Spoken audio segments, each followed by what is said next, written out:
கண்ணீரின் தீயை நெஞ்சில் அணைத்து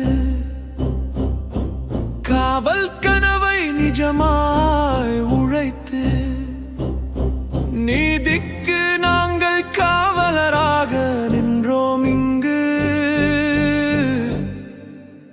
காக்கியின் காதலனாக.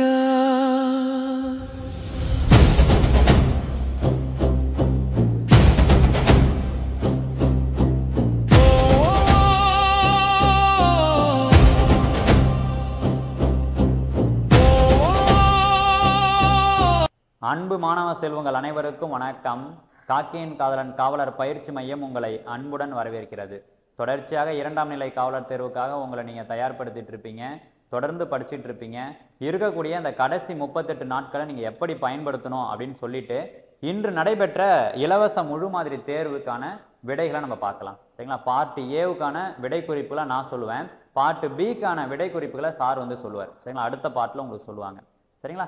இருக்கக்கூடிய இந்த 38 நாட்களை நம்ம ரெண்டாக பிரிச்சிடலாம். ஃபர்ஸ்ட் இருக்கக்கூடிய இந்த 30 நாட்கள் உங்களால் எவ்வளவு முடியுமோ அவ்வளவு நீங்கள் வந்து படிக்கணும். சரிங்களா?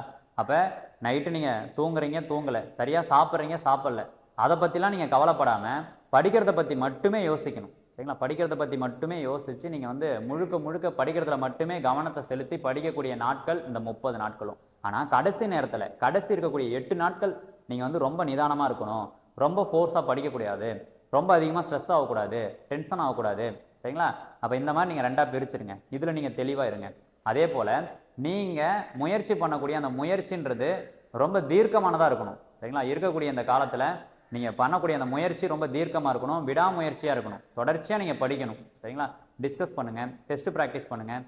நல்ல முறையில் நீங்கள் வந்து இருக்கக்கூடிய இந்த 30 நாட்களை சரியாக பயன்படுத்திக்கிட்டீங்க அப்படின்னா அடுத்து வரக்கூடிய 8 நாட்கள் உங்களுக்கு பயமாக தான் இருக்கும். நிச்சயமாக பயமாக இருக்கும். எக்ஸாம் நினச்சி பயப்படுவீங்க. ஆனால் கொஷின் பேப்பரில் 4 ஆப்ஷனில் நீங்கள் ஆன்சரை பார்க்கும்பொழுது உங்களுக்கு கரெக்டாக ஆன்சர் வந்து கிளிக் ஆகும். சரிங்களா? அதனால் இருக்கக்கூடிய இந்த 30 நாட்களை சரியாக பயன்படுத்திக்கங்க. சரிங்களா? நம்மளுடைய பயிற்சி மையத்தின் சார்பாக 30 முழு மாதிரி தேர்வுகளை நம்ம தயார் செஞ்சுருக்கிறோம் இல்லையா? 30 முழு மாதிரி தேர்வுகளை தயார் செஞ்சுருக்கிறோம். அதில் இன்றைக்கி ஃபஸ்ட் எக்ஸாமினேஷன். இந்த ஃபஸ்ட் எக்ஸாமினேஷனை ஸ்டேட் லெவலில் நம்ம ஃப்ரீயாக வந்து நடத்திருக்கிறோம். நம்ம ஸ்டேட் லெவலில் நடத்துகிற ஃப்ரீ எக்ஸாமினேஷனில் இது செகண்ட் எக்ஸாமினேஷன். எல்லாருமே எழுதி பார்த்துருப்பீங்க.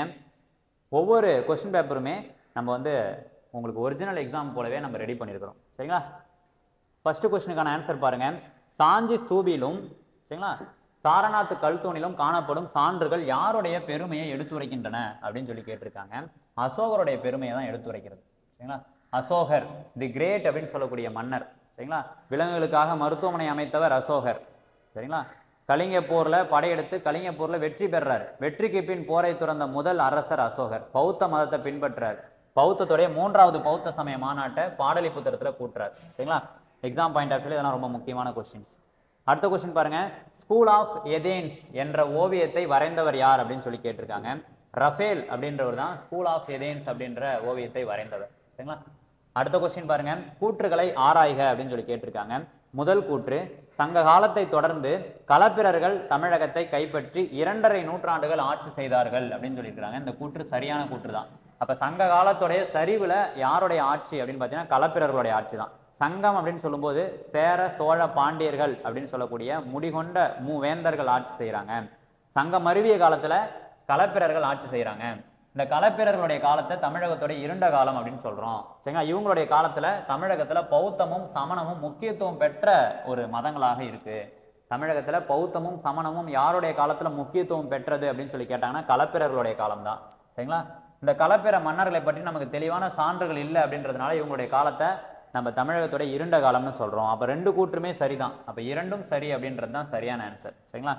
நீங்க டெஸ்ட் ப்ராக்டிஸ் பண்ணாமல் ஆன்சர் கீ பார்க்குறீங்க அப்படின்னா கீழே டிஸ்கிரிப்ஷனில் நாங்கள் லிங்க் கொடுக்குறோம். பிடிஎஃப் ஃபார்மேட்டில் டெஸ்ட் கொஸ்டின் பேப்பர் இருக்கும்.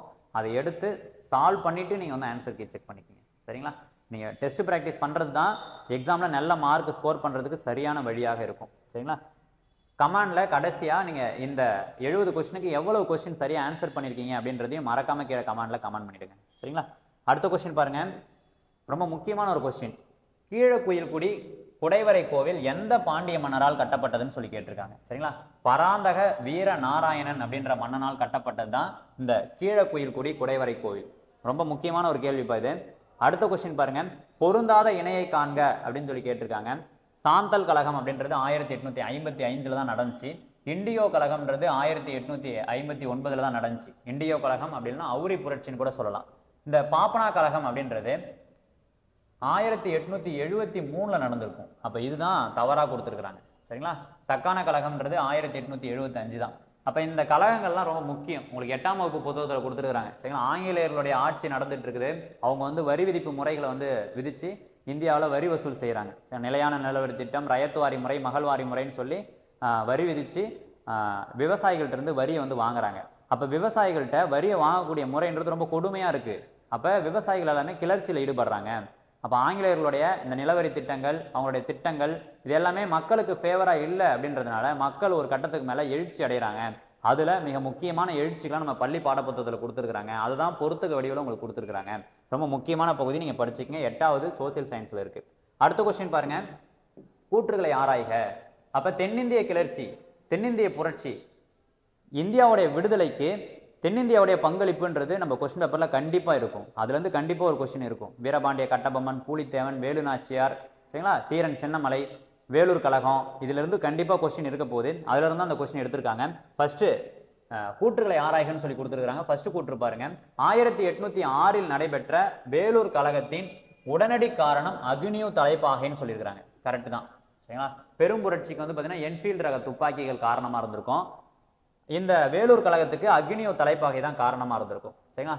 இது வந்து சரியான கூற்று தான். அடுத்த கூற்று பாருங்க, வேலூர் கழகத்தை முதல் இந்திய சுதந்திர போர் என வி.டி. சவார்கர் சொல்றாருன்னு சொல்லியிருக்காங்க. அப்ப வி.டி. சவார்கர் முதல் இந்திய சுதந்திர போர்னு சொல்லி பெரும் புரட்சியை சொல்லியிருப்பார். 1857 நடைபெற்ற பெரும் புரட்சியை தான் முதல் இந்திய சுதந்திர போர்னு சொல்லியிருப்பார். அப்ப வேலூர் கழகத்தை என்னன்னு சொல்லியிருப்பாருன்னா முதல் இந்திய சுதந்திர போருடைய முன்னோடின்னு சொல்லியிருப்பார். அப்ப இந்த கூற்று வந்து தவறான கூற்று. அப்போ 1 மட்டும் சரின்றது தான் சரியான ஆன்சர். அடுத்த கொஸ்டின் பாருங்க, பொறுத்துக. சரிங்களா? இந்தியாவில் மிக முக்கியமான சீர்திருத்தங்களும் அந்த சீர்திருத்தத்தை செஞ்சவங்களும் நம்ம எக்ஸாம் பாயிண்ட் ஆஃப் ரொம்ப முக்கியமாக பார்க்குறோம்.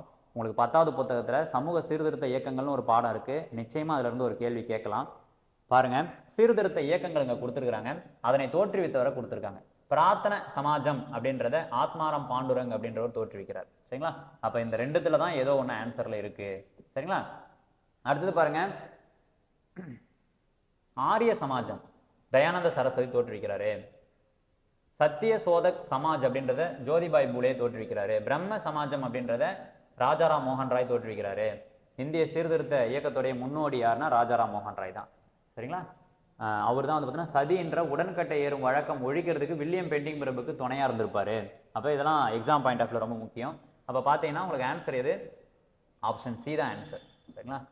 அப்போ நீங்கள் வந்து ஒரு கொஸ்டினை பார்க்குறீங்கன்னா அந்த கொஸ்டினுக்கு உங்களுக்கு வந்து டைரெக்டாக ஆன்சர் தெரியாட்டாலும் ஆப்ஷன் நெக்லெக்ட் பண்ணி அடிக்கிற சிஸ்டத்தை வந்து நீங்கள் தெரிஞ்சுக்கணும். ஆப்ஷன் ஒமிட்டிங் பண்ணுற மெத்தடை வந்து நீங்கள் தெரிஞ்சுக்கணும். 4 ஆப்ஷனில் ஏதோ ஒன்று தான் ஆன்சராக இருக்க போகுது. அதில் கண்டிப்பாக இது வராது இது வராதுன்னு சொல்லி ஒமிட் பண்ணிவிட்டு மற்ற 2த்துல தான் ஏதோ ஒன்று ஆன்சர் இருக்க போகுதுன்னு சொல்லி அதில் ஒன்று நீங்கள் கிளிக் பண்ணிங்கன்னா அதில் ஆன்சர் கிடைக்கிறதுக்கு பெரும்பான்மையான சான்சஸ் இருக்குது. சரிங்களா?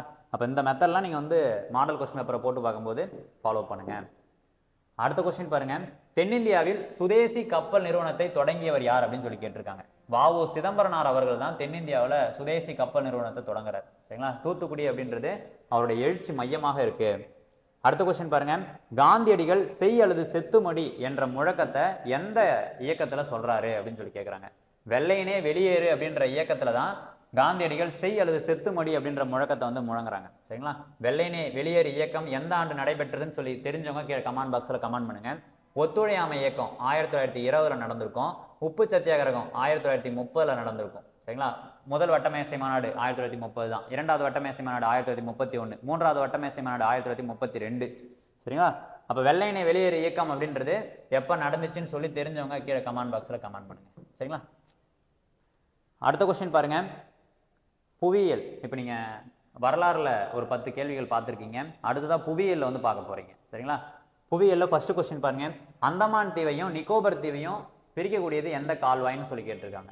10 டிகிரி கால்வாய் அப்படின்றது தான் அந்தமான் தீவையும் நிக்கோபர் தீவையும் பிரிக்கக்கூடியது. அப்போ 6 டிகிரி கால்வாய் அப்படின்றது இந்தியாவையும் இந்தோனேசியாவையும் பிரிக்கக்கூடியது. 8 டிகிரி அப்படின்றது மாலத்தீவையும் மினிக்காய் தீவையும் பிரிக்கக்கூடியது. 9 டிகிரி கால்வாய் அப்படின்றது லட்சத்தீவையும் மினிக்காய் தீவையும் பிரிக்கக்கூடியது. இதெல்லாம் உங்களுக்கு வந்து 7வது புத்தகத்தில் கொடுத்துருக்காங்க. எக்ஸாம் பாயிண்ட் ஆஃப் வியூ ரொம்ப முக்கியம், பார்த்துக்குங்க. அடுத்த கொஸ்டின், உலகின் மிகப்பெரிய செயல்படும் எரிமலை எந்த தீவில் அமைஞ்சிருக்கு அப்படின்னு சொல்லி கேட்குறாங்க. சரிங்களா? இந்த மௌனா லோ அப்படின்ற அந்த எரிமலை எங்கே அமைஞ்சிருக்குன்னு பார்த்தீங்கன்னா ஹவாய் தீவில் தான் அமைஞ்சிருக்கு. சரிங்களா? எக்ஸாம் பாயிண்ட் ஆஃப் ரொம்ப முக்கியமான பாக்ஸ் கொஸ்டின் இது. அடுத்த கொஸ்டின் பாருங்க, கூற்றுகளை ஆராய்கன்னு சொல்லி கொடுத்துருக்குறாங்க. முதல் கூற்று பாருங்க, மண் புவி பரப்பின் மேல் உருவாவதால் இது புவியின் தோல் என்று அழைக்கப்படுது. அப்ப மண்ணை தான் நம்ம வந்து புவியின் தோல்னு சொல்றோம். இது வந்து சரியான ஒரு கூற்று தான். அடுத்த கூற்று பாருங்க, ஒவ்வொரு ஆண்டும் டிசம்பர் 5ஆம் நாள் உலக மண் நாள் அனுசரிக்கப்படுகிறது அல்லது கொண்டாடப்படுகிறதுன்னு சொல்லியிருக்கிறாங்க. அப்ப இந்த கூற்றுமே சரியான கூற்று தான். அப்ப இரண்டும் சரின்றது தான் சரியான ஆன்சர். சரிங்களா? அடுத்த கொஸ்டின் பாருங்க, 14வது கொஸ்டின். இந்த கொஸ்டினுக்கு வந்து புக் பேக்ல உங்களுக்கு ஆன்சர் வந்து இடையடுக்கு கொடுத்துருக்காங்க. ஆனா சரியான ஆன்சர் வந்து பார்த்தீங்கன்னா அயன அடுக்கு. அயன அடுக்கு அப்படின்னா வெப்ப அடுக்கு அப்படின்றது தான். வானொலி அலைகளை பிரதிபலிக்கக்கூடிய அடுக்கு எது அப்படின்னா அயன அடுக்கு, அப்படின்னா வெப்ப அடுக்கு. சரிங்களா? அடுத்த கொஸ்டின் பாருங்க, பொருந்தாத இணையை காண்க அப்படின்னு சொல்லியிருக்காங்க. இது வந்து 10th இருந்து எடுத்துக்கிற ஒரு கொஸ்டின். அப்போ 10th ஜாகிரபிலிருந்து மட்டுமே உங்களுக்கு கிட்டத்தட்ட ஒரு 6 கேள்வியிலிருந்து 7 கேள்வி வரைக்கும் உங்களுக்கு எக்ஸாமினேஷன் நம்ம எதிர்பார்க்கலாம். மொத்தம் 9 கேள்வி வருதுன்னா 10th இருந்து மட்டுமே 6 கேள்விகள் வரும். சரிங்களா? அதனால் 10th ஜாகிரபிக்கு அதிகமான முக்கியத்துவம் கொடுங்க. பொருந்தாத இணையை காண்கன்னு சொல்லி இந்த கேள்வியில் கேட்டிருக்காங்க. இலையுதிர் காடுகள் அப்படின்றத பருவகால காடுகள்னு சொல்லலாம், இல்லைன்னா பருவகாற்று காடுகள்னு சொல்லலாம்.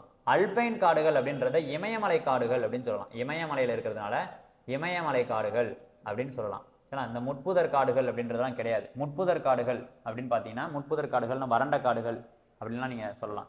சரிங்களா? அது வந்து அல்பைன் காடுகளில் வராது. இமயமலையில் இருக்கக்கூடியதெல்லாம் வந்து பார்த்தீங்கன்னா ரொம்ப உயரமாக இருக்கும். சரிங்களா? உயரமான மரங்களை கொண்டது அல்பைன் காடுகள் இமயமலையில் மட்டும்தான் காணப்படும். அலையாத்தி காடுகள் அப்படின்னா மாங்க்ரோ காடுகள்னு கூட நம்ம சொல்லலாம். வறண்ட காடுகள் வந்து ஒரு இடைநிலை காடுகள் ஆகும். சரிங்களா?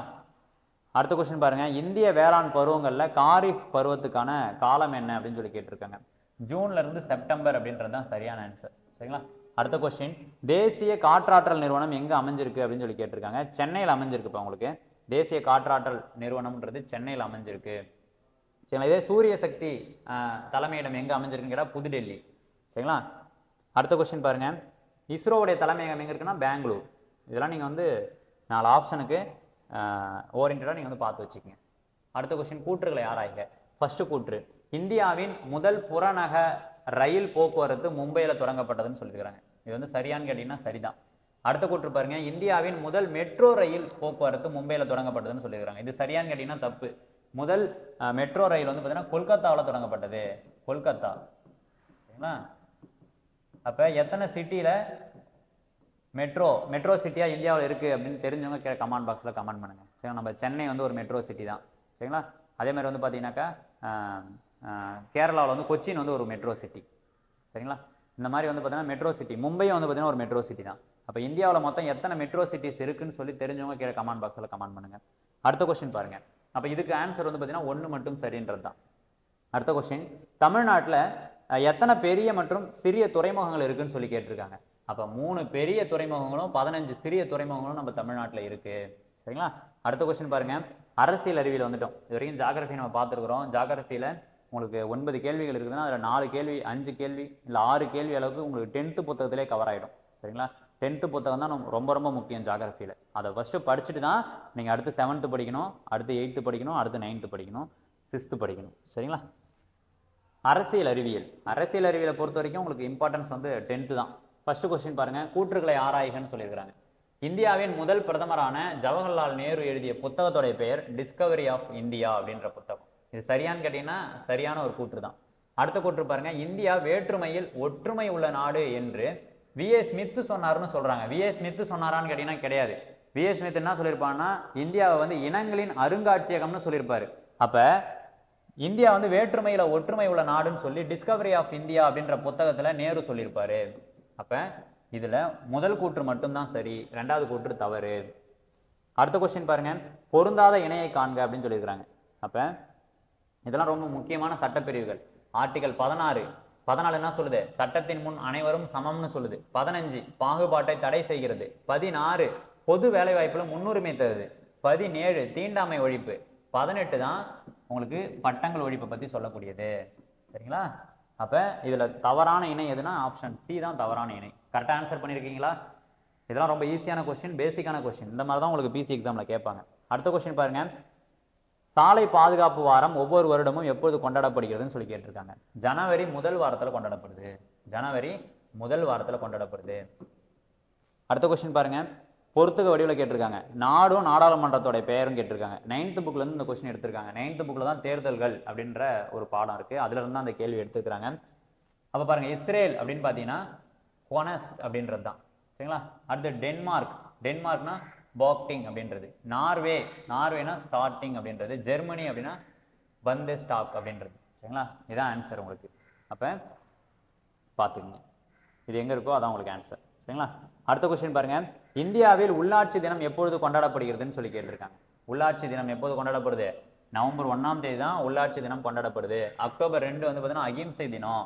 2007 ஐநா சொல்லிடுச்சு அகிம்சை தினம், காந்தி ஜெயந்தி. மே 1 வந்து உழைப்பாளர்கள் தினம். நவம்பர் 26 இந்திய அரசியலமைப்பு சட்ட தினம், சரிங்களா. முக்கியமான தினங்கள் நம்ம பள்ளி பாடப்புத்தகத்தை மட்டும் பார்த்துங்க போதும். அடுத்த கொஸ்டின் பாருங்க, கூற்றுகளை ஆராய்கன்னு சொல்லியிருக்கிறாங்க.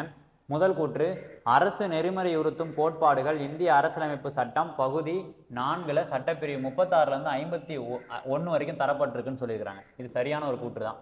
அடுத்த கூற்று பாருங்க, இந்திய அரசியலமைப்பின் புதுமையான சிறப்பம்சம் அப்படின்னு சொல்லி இந்த அரசு நெறிமுறையுறுத்தும் கோட்பாட்டை B.R. அம்பேத்கர் ஐயா அவர்கள் சொல்றாருன்னு சொல்லியிருக்கிறாங்க. ரெண்டுமே சரியான கூற்று தான், ரெண்டுமே சரி அப்படின்றது தான் சரியான ஆன்சர். அடுத்த கொஸ்டின் பாருங்க, இந்திய அரசியலமைப்பின் முடிவு வாக்கு பற்றி சொல்லக்கூடிய சட்டப்பிரிவு என்ன அப்படின்னு சொல்லி கேட்டிருக்காங்க. முடிவு வாக்கு பற்றி சொல்லக்கூடியது ஆர்டிகல் 100 தான். அப்ப முடிவு வாக்குனா என்ன அப்படின்னு சொல்லி பார்த்தீங்கன்னா, பெரும்பான்மை இல்லை சட்டமன்றத்தில் பெரும்பான்மையா இல்லை அப்படின்னா முடிவு வாக்கு செலுத்தக்கூடியது யாருக்கு இருக்கும்? உங்களுக்கு இப்போ சட்டமன்றத்துக்கு தலைமை தாங்கக்கூடியது யார் அப்படின்னா ஆளுநர் இருக்காருன்னா அவருக்கு வந்து இருக்கும். அதுமாதிரி துணை குடியரசுத் தலைவருக்கு மேலவையில் இருக்கும், ராஜ்யசபாவில் இருக்கும்.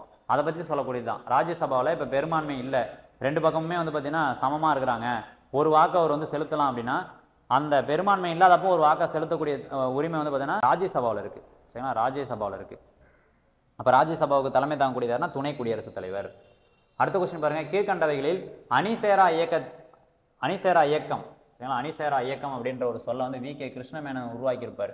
அப்போ பார்த்தீங்கன்னா 2ஆம் உலகப் போருக்கு அப்புறம் அமெரிக்காவோட தலைமையில் சில நாடுகளும் சோவியத் யூனியன் ரஷ்யாவுடைய தலைமையில் நாடுகளும் பிரிஞ்சு பனிப்போர் அப்படின்றது நடந்துட்டு இருக்கும். அந்த நேரத்தில் நம்ம எந்த நாட்டுக்கு கூடயும் சேரக்கூடாது, நம்ம தன்னித்து செயல்படணும், தன்னித்து முடிவு எடுக்கணும்னு சொல்லி நம்ம இந்தியா, சரிங்களா, யூகோஸ்லோவேகியா, எகிப்து, இந்த மாதிரி சில நாடுகள் எல்லாமே சேர்ந்து அணிசேரா இயக்கம் அப்படின்ற அமைப்பை வந்து உருவாக்குவாங்க. இதில் பாகிஸ்தான் இருக்க மாட்டாங்க. அப்போ அணிசேரா இயக்கத்தை உருவாக்குனதுல உறுப்பினராக இல்லாத நாடு பாகிஸ்தான். அடுத்த கொஸ்டின் பாருங்க, பொருளாதாரத்திலிருந்து கேட்டிருக்காங்க. ஃபர்ஸ்ட் கொஸ்டின், ஜிடிபி என்ற நவீன கருத்தை முதல்ல சொன்னது யாருன்னு சொல்லி கேட்டிருக்காங்க. சைமன் குஸ்னட் அப்படின்றவர் தான் சொல்லியிருப்பாரு. 10th புக்ல இருக்கு இந்த கொஸ்டின் உங்களுக்கு, சரிங்களா. அடுத்த கொஸ்டின் பாருங்க, கூற்றுக்களை ஆராய்க. ஃபர்ஸ்ட் கூற்று, இந்தியாவில் மனித வளங்களின் வளர்ச்சிக்கு மனிதவள மேம்பாட்டு அமைச்சகம் பொறுப்பாகும்னு சொல்லியிருக்காங்க. இது கரெக்ட் தான். அடுத்த கூற்று பாருங்க, இதன் தலைமையகம் மும்பையில் இருக்குன்னு சொல்லியிருக்காங்க. இது தப்பு. இதோட தலைமையகம் எங்க இருக்கு?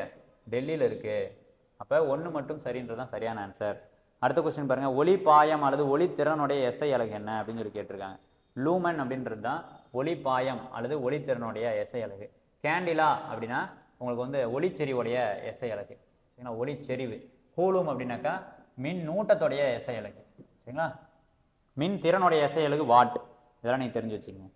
அடுத்த கொஸ்டின் பாருங்க, கூற்றுக்களை ஆராய்க.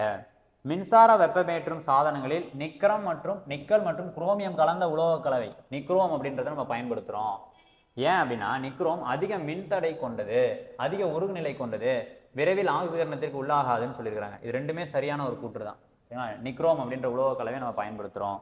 அடுத்த கொஸ்டின் பாருங்க, கீழ்கண்டவற்றில் மீயொலி பயன்பாடுகளில் பொருந்தாதது எது அப்படின்னு சொல்லி கேட்டிருக்காங்க. மீயொலியுடைய பயன்பாடு, மீயொலி அப்படின்னா 20,000 ஹெர்ட்ஸுக்கு மேலே இருந்துச்சுன்னா அதை நம்ம மீயொலின்னு சொல்கிறோம். அப்போ பாருங்க, 20,000 ஹெர்ட்ஸுக்கு மேலே இருக்குது அப்படின்னா அதை நம்ம வந்து மீயொலின்னு சொல்கிறோம், சரிங்களா. அதை வந்து தெரிஞ்சுக்கங்க. அப்போ குற்றொலி இருக்குது, கேட்கக்கூடிய ஒலி இருக்குது. இப்போ குற்றொலி அப்படின்னா எவ்வளவு ஹெர்ட்ஸுக்குள்ளார இருக்கணும், சரிங்களா, எவ்வளோ ஹெர்ட்ஸுக்கு கீழே இருக்கணும். கேட்கக்கூடிய ஒலினா எத்தனை ஹெர்ட்ஸுக்குள்ளார இருக்கணும். மீயொலினா எத்தனை ஹெர்ட்ஸுக்கு மேலே இருக்கணும்லாம் தெரிஞ்சு வச்சுக்கங்க. அப்போ மீயொலியோடைய பயன்பாடுகளில் பொருந்தாது. தூய்மையாக்கும் தொழில்நுட்பத்தில் மீயொலியை பயன்படுத்துகிறோம், கரெக்டு. உலோக பட்டையில் வெடிப்பு இருக்கா இல்லை ஏதாவது குறைபாடு இருக்கான்னு சொல்லி கண்டுபிடிக்கிறதுக்கு பயன்படுத்துகிறோம். இதே துடிப்பலையில் நம்ம பயன்படுத்துகிறோம்னா இல்லை, எக்கோசிஸ்டம் தான் நம்ம பயன்படுத்துகிறோம். அப்போ எக்கோசிஸ்டம் அப்படின்றது தான் இதே துடிப்பலையில் பயன்படுத்தப்படுது. எதிரொலிப்பு, ஒளி எதிரொலிப்பு தத்துவத்தின் அடிப்படையில் வேலை செய்யுது. அப்போ இதுதான் வந்து வரும் ஆன்சரில் உங்களுக்கு. சிறுநீரகத்தில் கற்கள் வந்துடுச்சு அப்படின்னா அதை சின்ன சின்ன துகள்களாக உடைக்கிறதுக்கும் மீயொலி தான் நம்ம பயன்படுத்துகிறோம். அல்ட்ராசோனோகிராஃப் அப்படின்னு சொல்லக்கூடிய கரு வளர்ச்சியை கண்டுபிடிக்கிறதுக்குமே மீயொலி தான் நம்ம பயன்படுத்துகிறோம். சரிங்களா? இப்போ இதில் பொருந்தாதது எதுனா சி தான் ஆன்சர். அடுத்த கொஸ்டின் பாருங்கள், வேதியிலிருந்து கேட்டிருக்காங்க. மந்த வாயுக்கள் இல்லைன்னா அரிய வாயுக்கள்னு சொல்லி அழைக்கக்கூடிய வாயுக்கள் helium, neon, argon, krypton, xenon போன்ற தனிம ஒரு அட்டவணையில் எத்தனையாவது தொகுதியில் இருக்குன்னு சொல்லி கேட்டிருக்காங்க. அப்போ நீங்கள் மந்த வாயுக்கள்னா அரிய வாயுக்கள்னாலே 18வது தொகுதி அப்படின்றது தான் உங்களுக்கு ஆன்சர். 18வது தொகுதியில் தான் இருக்குது மந்த வாயுக்கள் இல்லைன்னா அரிய வாயுக்கள். சரிங்களா? அடுத்த கொஸ்டின் பாருங்கள், பொறுத்துக்கு வடிவில் கேட்டிருக்காங்க. இந்த பக்கத்தில் அமிலம் இருக்குது, அந்தாண்ட பயன்பாடு இருக்குது. ஹைட்ரோக்ளோரிக் அமிலம் அப்படின்னு பார்த்தீங்கன்னா உங்களுக்கு ஹைட்ரோக்ளோரிக் அமிலம் எதுக்கு பயன்படுது? கழிவறையை சுத்தம் பண்ணுறதுக்கு பயன்படுது. நைட்ரிக் அமிலம்ன்றது உரம் தயாரிக்க பயன்படுது. சிட்ரிக் அமிலம் அப்படின்றது உணவுப் பொருட்களை பதப்படுத்துறதுக்கு பயன்படுது. சல்ஃபியூரிக் அமிலம்ன்றது வாகனங்களில் மின்கலங்களில் பயன்படுது. அப்போ ஆப்ஷன் ஏ தான் சரியான ஆன்சர். சரிங்களா? அடுத்த கொஸ்டின் பாருங்கள், கண்டிப்பாக நீங்கள் கெமிஸ்ட்ரி எடுத்துட்டீங்கன்னா அமிலம் காரம் உப்பு இல்லாமல் உங்களுக்கு கொஸ்டின் பேப்பரே இருக்காது. தனிம ஒரு அட்டவணை இல்லாமல் இருக்காது, பயன்பாட்டு வேதியியல் இல்லாமல் இருக்காது. 3 கொஸ்டின் தான் கேட்க போகிறாங்க. ஆனால் தெளிவாக படிச்சுக்கங்க. அடுத்த கொஸ்டின் பாருங்கள், கீழ்கண்டவற்றுள் கரைப்பான் மற்றும் புரைத்தடுப்பானாக செயல்படுது எதுன்னு சொல்லி கேட்டிருக்காங்க. சரிங்களா? ஆல்கஹால் அப்படின்றது தான் கரைப்பானாகவும் செயல்படுது, புரைத்தடுப்பானாகவும் செயல்படுது. அடுத்த கொஸ்டின் பாருங்கள், உயிரியலிருந்து கேட்டிருக்காங்க. அப்போ உயிரியல் நீங்கள் எடுத்துக்கிட்டீங்கனாலே உணவு மற்றும் ஊட்டச்சத்து தான் உங்களுக்கு ஃபஸ்ட்டு நீங்கள் பார்க்கணும். அடுத்து நோய் தடைக்காப்பியல் பார்க்கணும். அடுத்து தான் உறுப்பு மண்டலத்தை பற்றி நீங்கள் படிக்கணும். சுற்றுச்சூழல் படிக்கணும். சுற்றுச்சூழல் மாசுபாடு, சுற்றுச்சூழல், சூழ்நிலையியல் இதெல்லாம் நீங்கள் தெரிஞ்சுங்க. 9th 10th உங்களுக்கு கொடுத்துருக்காங்க. ஃபர்ஸ்ட் கொஸ்டின் பாருங்கள், பின்வருவனற்றுள் எது வைட்டமின் சி குறைபாட்டினால் ஏற்படக்கூடிய நோய்? அதாவது குறைபாட்டை வந்து போக்குதுன்னு சொல்லி கேட்டிருக்காங்க, நோய் கேட்கல. சரிங்களா? ஸ்கர்வின்னு சொல்லி எழுதிட்டு போயிடலாம் நோய் கேட்டிருந்தாக்கா. இவங்க குறைபாட்டை போக்கக்கூடியதுன்னு கேட்டிருக்காங்க. நெல்லிக்காய் அப்படின்றது தான். சரிங்களா? சோற்று கற்றாழைன்றது தோல் நோயை வந்து குணப்படுத்துறதுக்கு பயன்படுது. மஞ்சள் அப்படின்றது கிருமி நாசினியாக பயன்படுது. துளசின்றது சளி இருமலுக்கு மருந்தாக பயன்படுது. வைட்டமின் சி குறைபாட்டை நீக்கிறதுக்கு நெல்லிக்காய் பயன்படுத்தப்படுது. நெல்லிக்காய், ஆரஞ்சு பழம் இதெல்லாம் வைட்டமின் சி அதிகமாக இருக்கும். அடுத்த கேள்வி பாருங்கள், கூற்றுகளை ஆராய்க. ஃபர்ஸ்ட் கூற்று, புவி வெப்பமயமாதலுக்கு காரணமாக இருக்கிறது பசுமை இல்ல வாயுக்கள்னு சொல்லியிருக்கிறாங்க. இது சரியான கூற்று தான். பூமி வெப்பமயமாதலுக்கு காரணம் பசுமை இல்ல வாயுக்கள் தான். அடுத்த கூற்று பாருங்க, நீராவி, methane, nitrous oxide, ozone, carbon di oxide, chlorofluoro carbon இதெல்லாம் வந்து பார்த்தீங்கன்னா பசுமை இல்ல வாயுக்கள் என அழைக்கப்படுகிறது. இதுவுமே சரிதான். அப்போ இரண்டும் சரின்றது தான் சரியான ஆன்சர். சரிங்களா? அடுத்த கொஸ்டின் பாருங்க, மூளையின் இருபுற பக்கவாட்டிலும் சரிங்களா இருபுற பக்கவாட்டு கதுப்புகளையும் இணைக்கக்கூடிய நரம்பு மண்டல பகுதி எதுன்னு சொல்லி கேட்டிருக்காங்க. கார்பஸ் கலோசம் அப்படின்றது தான் சரியான ஆன்சர். சரிங்களா?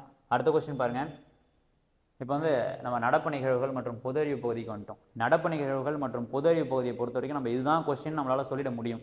அதனால ரொம்ப அதிகமாக நீங்கள் வந்து அதை படிக்க தேவையில்லை. சரிங்களா? ரொம்ப யூனிக்காக ரொம்ப ஸ்டாண்டர்டாக மட்டும் படிங்க. நம்ம ஒரு 48 பக்கம் கொடுத்துட்டு வரோம். அதை மட்டும் நீங்கள் பாருங்கள், உங்களுக்கு இந்த பிசி எக்ஸாமுக்கு போதுமானதாக இருக்கும். நம்ம வந்து முடிஞ்சால் உங்களுக்கு இன்னும் ஒரு வாரத்தில் நடப்பு நிகழ்வுகள் மற்றும் பொது அறிவு பகுதியை மட்டும் உங்களுக்கு ஒரு கிளாஸ் போட்டுட்டு அதில் 6 தலைப்புகளுக்கும் கொஸ்டின் பேப்பர்ஸ் ப்ரிப்பேர் பண்ணியிருக்கிறோம். சரிங்களா? அதை மட்டும் உங்களுக்கு நாங்கள் கொடுக்குறோம். அதை மட்டும் பாருங்கள் போதும். ஃபர்ஸ்ட் கொஸ்டின் பாருங்க. ஃபர்ஸ்ட் கொஸ்டின், சர்வதேச சிறுதானிய ஆண்டு எப்பொழுது அனுசரிக்கப்படுகிறது? 2023 தான் சர்வதேச சிறுதானிய ஆண்டாக அறிவிச்சாங்க. அதுதான் உங்களுக்கு. சரிங்களா? அடுத்த கொஸ்டின் பாருங்க, சந்தோஷ் கோப்பை போட்டி எதனுடன் தொடர்புடையது? கால்பந்து கூட தொடர்புடையது. சரிங்களா? கால்பந்து கூட தொடர்புடையது. அடுத்த கொஸ்டின் பாருங்க, கூற்றுகளை ஆராய்க. 2024ஆம் ஆண்டு சாகித்ய அகாதமி விருது ரா வெங்கடாஜலபதிக்கு வழங்கப்பட்டதான்னு கேட்டீங்கன்னா வழங்கப்பட்டது. இது சரியான ஒரு கூற்று தான். விஷ்ணு வந்தார் என்ற சிறுகதை தொகுப்புக்காக இந்த விருதை வந்து கொடுத்தாங்கன்னு சொல்லியிருக்காங்க. இது தப்பு. சரிங்களா? அப்போ 1908 திருநெல்வேலியும் அதனுடைய எழுச்சியும் அப்படின்ற புத்தகத்துக்காக அவருக்கு சாகித்ய அகாதமி விருது கொடுத்துருப்பாங்க. அந்த புத்தகம் ரொம்ப முக்கியம். அந்த புத்தகத்துடைய ஆசிரியர் ரா வெங்கடாஜலபதி. அப்போ 1 மட்டும் சரின்றது தான் சரியான ஆன்சர். நம்ம எக்ஸாமில் எதிர்பார்க்கக்கூடிய அது ஒரு கொஸ்டின். இந்தியாவில் உள்ள மிக முக்கியமான ஏவுகணைகளில் பொருந்தாதது எதுன்னு சொல்லி கேட்டிருக்காங்க. அப்போ பிருத்திவிக், ஆகாஷ், அக்னி இது எல்லாமே ஏவுகணை தான். ரோஹிணி அப்படின்றது ஏவுகணை கிடையாது. நம்ம 1980 ஒரு செயற்கைக்கோளை வந்து விண்ணில் செலுத்தியிருப்போம். அதுக்கு பேர் தான் ரோஹிணி. அடுத்த கொஸ்டின் பாருங்கள், கூற்றுகளை ஆராய்க அப்படின்னு சொல்லி கேட்டிருக்காங்க. கனடாவில் புதிய பிரதமராக மார்க் கார்னி அப்படின்றவர் பதவியேற்றார். சரிங்களா? இந்த கொஸ்டின் ரொம்ப இம்பார்ட்டண்டான கொஸ்டின்.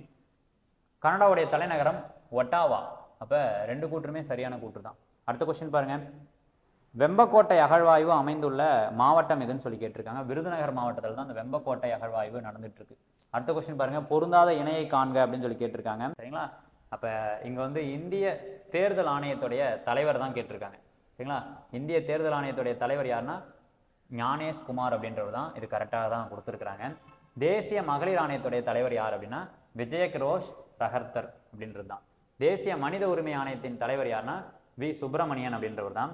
ஆனால் உச்சநீதிமன்ற தலைமை நீதிபதியோட பேர் வந்து தப்பாக கொடுத்துருக்காங்க. சரிங்களா, பிஆர் கால்வாய் அப்படின்றது தான் உச்சநீதிமன்ற தலைமை நீதிபதியாக இப்போ வந்து இருக்கிறார். சரிங்களா, அப்போ இந்த கொஸ்டின் பேப்பர் உங்கள் எல்லாருக்குமே ரொம்ப யூஸ்ஃபுல்லாக இருந்திருக்கும்னு நாங்கள் நம்புகிறோம்.